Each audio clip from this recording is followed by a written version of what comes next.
ओम नमो भगवते वासुदेवाय नमः। श्रीमद् भागवत महात्म्य।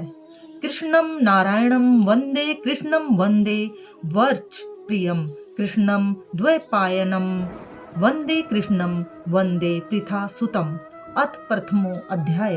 देवर्षि नारद की भक्ति से भेंट। सच्चिदानंद स्वरूप भगवान श्री कृष्ण को हम नमस्कार करते हैं, जो जगत की उत्पत्ति, स्थिति और विनाश के हेतु तथा आध्यात्मिक, आधिदैविक और आधि भौतिक तीनों प्रकार के तापों का नाश करने वाले हैं। जिस समय श्री सुखदेव जी का यज्ञोपवीत संस्कार भी नहीं हुआ था तथा लौकिक वैदिक कर्मों के अनुष्ठान का अवसर भी नहीं आया था, तभी उन्हें अकेले ही संन्यास लेने के लिए घर से जाते देखकर उनके पिता व्यास जी विरह से कातर होकर पुकारने लगे, बेटा बेटा तुम कहाँ जा रहे हो।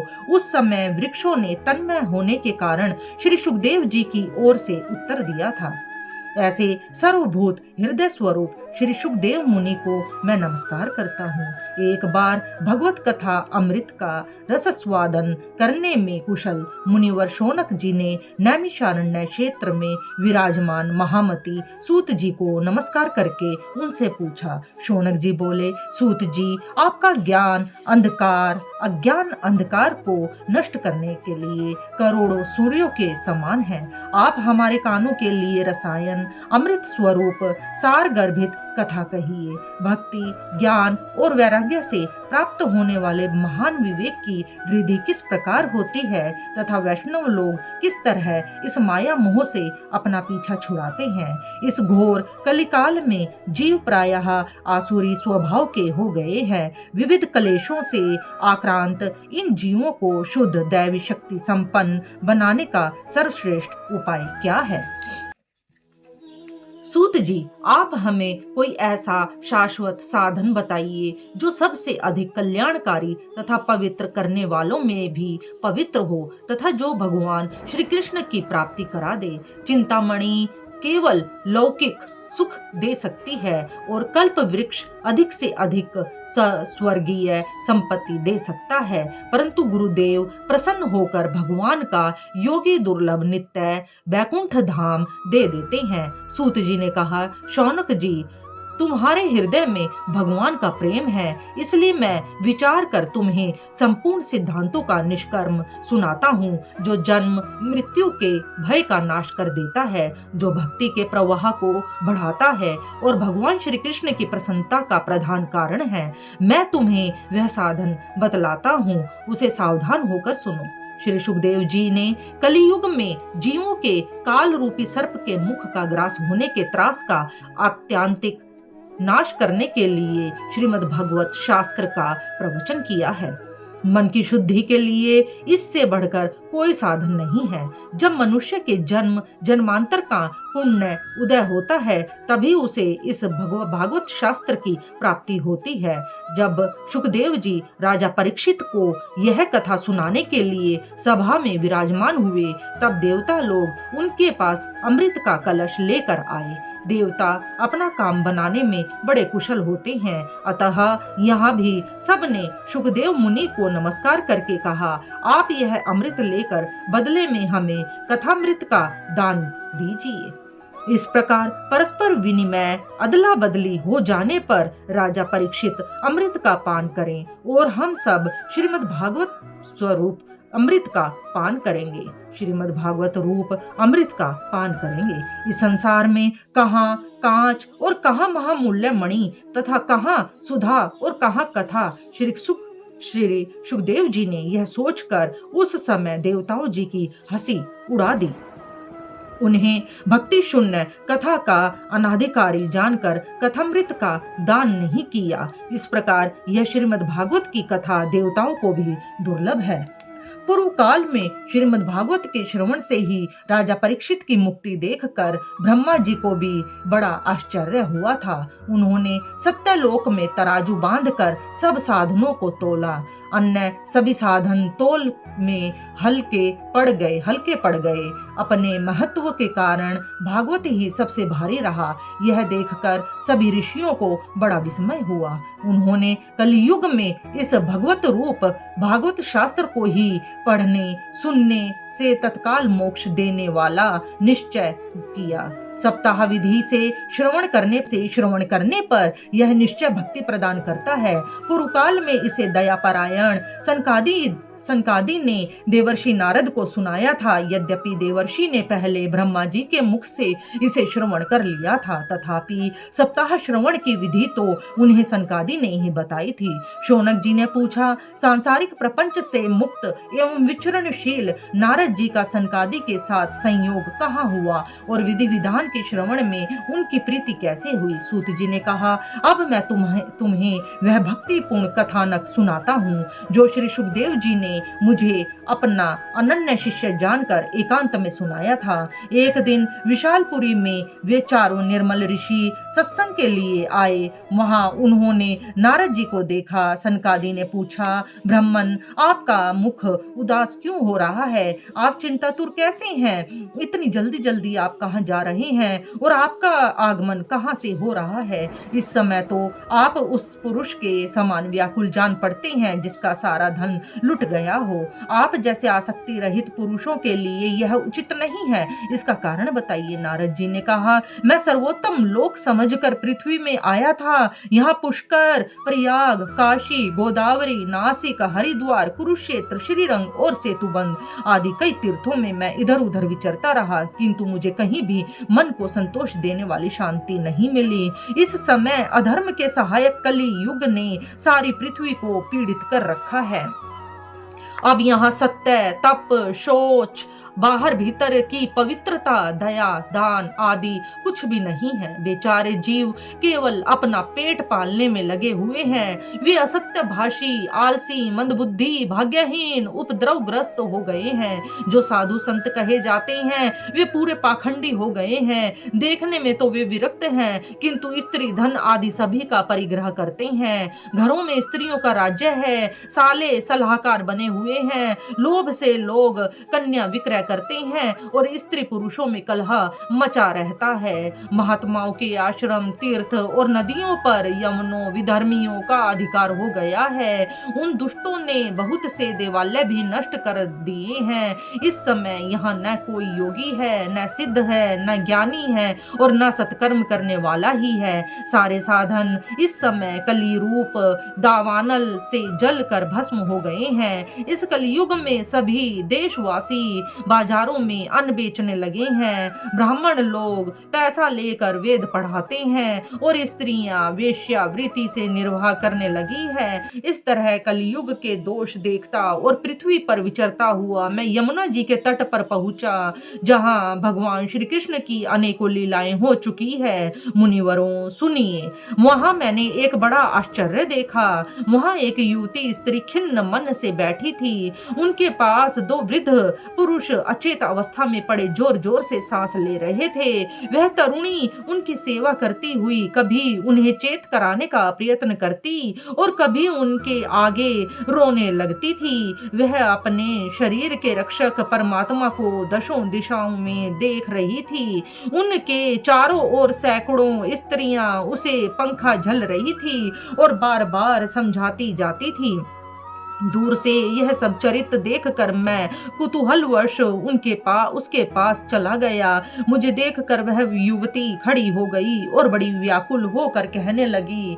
युवती ने कहा, अजी महात्मा जी, क्षण भर ठहर जाइए और मेरी चिंता को भी नष्ट कर दीजिए। आपका दर्शन तो संसार के सभी पापों को सर्वथा नष्ट कर देने वाला है। आपके वचनों से मेरे दुख की भी बहुत कुछ शांति हो जाएगी। मनुष्य का जब बड़ा भाग्य होता है तभी आपके दर्शन हुआ करते हैं। नारद जी कहते हैं, तब मैंने उस स्त्री से पूछा, देवी तुम कौन हो? ये दोनों पुरुष तुम्हारे क्या होते हैं और तुम्हारे पास ये कमल नयनी देवियां कौन है? तुम हमें विस्तार से अपने दुख का कारण बताओ। युवती ने कहा, मेरा नाम भक्ति है। ये ज्ञान और वैराग्य नामक मेरे पुत्र हैं। समय के फेर से ही ये ऐसे जर्जर हो गए हैं। ये देवियां गंगा गंगा जी आदि नदियां हैं, ये सब मेरी सेवा करने के लिए ही आई हैं। इस प्रकार साक्षात देवियों के द्वारा सेवित होने पर भी मुझे सुख शांति नहीं है। तपोधन, अब ध्यान देकर मेरा वृतांत सुनिए। मेरी कथा वैसे तो प्रसिद्ध है, फिर भी उसे सुनकर आप मुझे शांति प्रदान करें। मैं द्रविड़ देश में उत्पन्न हुई, कर्नाटक में बढ़ी, कहीं कहीं महाराष्ट्र में सम्मानित हुई, किंतु गुजरात में मुझको बुढ़ापे ने आ घेरा। वहां घोर कलयुग के प्रभाव से पाखंडियों ने मुझे अंग भंग कर दिया। चिरकाल तक यह अवस्था रहने के कारण मैं अपने पुत्रों के साथ दुर्बल और निस्तेज हो गई। अब जब से मैं वृंदावन आई, तब से पुनः परम सुंदरी स्वरूपवती नव युवती हो गई हूँ, किंतु सामने पड़े हुए ये दोनों मेरे पुत्र थके मांदे दुखी हो रहे हैं। अब मैं यह स्थान छोड़कर अन्यत्र जाना चाहती हूँ। ये दोनों बूढ़े हो गए हैं, इसी दुख से मैं दुखी हूँ। मैं तरुणी क्यों और ये दोनों मेरे पुत्र बूढ़े क्यों? हम तीनों साथ साथ रहने वाले हैं, फिर यह विपरीतता क्यों? होना तो यह चाहिए कि माता बूढ़ी हो और पुत्र तरुण। इसी से मैं आश्चर्यचकित चित्त से अपनी इस अवस्था पर शोक करती रहती हूँ। आप परम बुद्धिमान एवं योग निधि हैं, इसका क्या कारण हो सकता है, बताइए। नारद जी ने कहा, साध्वी, मैं अपने हृदय में ज्ञान दृष्टि से तुम्हें संपूर्ण दुख का कारण देखता हूँ। तुम्हें विषाद नहीं करना चाहिए, श्री हरि तुम्हारा कल्याण करेंगे। सूत जी कहते हैं, मुनिवर, नारद जी ने ये एक क्षण में ही उसका कारण जानकर कहा। नारद जी ने कहा, देवी सावधान होकर सुनो, यह दारुण कलयुग है। इसी से इस समय सदाचार, योग मार्ग और तप आदि सभी लुप्त हो गए हैं। लोग शठता और दुष्कर्म में लगकर अघासुर बन गए रहे हैं। संसार में जहाँ देखो वहीं सतपुरुष दुख से म्लान है और दुख और दुष्ट सुखी हो रहे हैं। इस समय जिस बुद्धिमान पुरुष का धैर्य बना रहे वही बड़ा ज्ञानी या पंडित है। पृथ्वी क्रमशः प्रतिवर्ष शेष जी के लिए भार रूप होती जा रही है। अब यह छूने योग्य तो क्या देखने योग्य भी नहीं रह गई है और न इसमें कहीं मंगल ही दिखाई देता है। अब किसी को पुत्रों के साथ तुम्हारा दर्शन भी नहीं होता। विषयानुराग के कारण अंधे बने हुए जीवों से उपेक्षित होकर तुम जर्जर हो रही थी। वृंदावन के संयोग से तुम फिर नवीन तरुणी हो गई हो। अतः यह वृंदावन धाम धन्य है, जहाँ भक्ति सर्वत्र नृत्य कर रही है। परंतु तुम्हारे इन दोनों पुत्रों का यहाँ कोई ग्राहक नहीं है, इसलिए इनका बुढ़ापा नहीं छूट रहा है। यहाँ इनको कुछ आत्म सुख की प्राप्ति होने के कारण ये सोते से जान पड़ते हैं। भक्ति ने कहा, राजा परीक्षित ने इस पापी कलयुग को क्यों रहने दिया? इसके आते ही सब वस्तुओं का सार न जाने कहाँ चला गया। करुणामय श्री हरि से भी यह अधर्म कैसे देखा जाता है? मुने, मेरा यह संदेह दूर कीजिए, आपके वचनों से मुझे बड़ी शांति मिली है।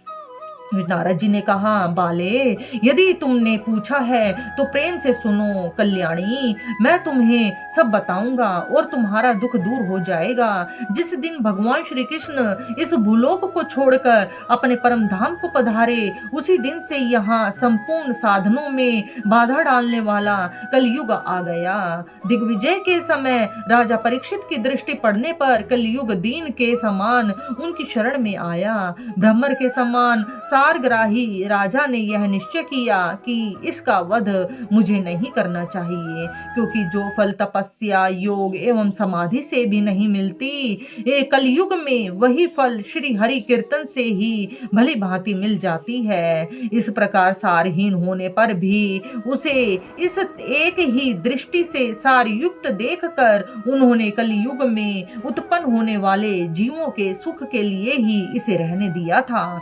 इस समय समय लोगों के कुकर्म में प्रवृत्त होने के कारण सभी वस्तुओं का सार निकल गया है और पृथ्वी के सारे पदार्थ बीजहीन भूसी के समान हो गए हैं। ब्राह्मण केवल अन्न धन आदि के लोभवश घर घर एवं जन जन को भागवत की कथा सुनाने लगे हैं, इसलिए कथा का सार चला गया। तीर्थों में नाना प्रकार के अत्यंत घोर कर्म करने वाले नास्तिक और नारकी पुरुष भी रहने लगे हैं, इसलिए तीर्थों का भी प्रभाव जाता रहा। जिनका चित्त निरंतर काम क्रोध महान लोभ और तृष्णा से तपता रहता है, वे भी तपस्या का ढोंग करने लगे हैं, इसलिए तप का भी सार निकल गया। मन पर काबू न होने के कारण तथा लोभ दंभ और पाखंड का आश्रय लेने के कारण एवं शास्त्र का अभ्यास न करने से ध्यान योग का फल मिट गया। पंडितों की यह दशा है कि वे अपनी स्त्रियों के साथ पशु की तरह रमण करते हैं, उनमें संतान पैदा करने की ही कुशलता पाई जाती है। मुक्ति साधन में वे सर्वथा अकुशल हैं। संप्रदाय अनुसार प्राप्त हुई वैष्णवता भी कहीं देखने में नहीं आती। इस प्रकार जगह जगह सभी वस्तुओं का सार लुप्त हो गया है।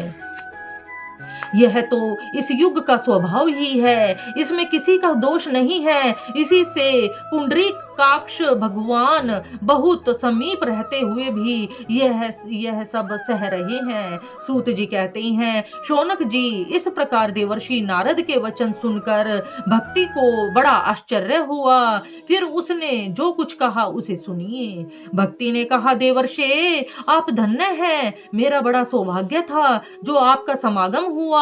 संसार में साधुओं का दर्शन ही समस्त सिद्धियों का परम कारण है। आपका केवल एक बार का उपदेश धारण करके कयाधु कुमार प्रहलाद ने माया पर विजय प्राप्त कर ली थी। ध्रुव ने भी आपकी कृपा से ही ध्रुव पद प्राप्त किया था।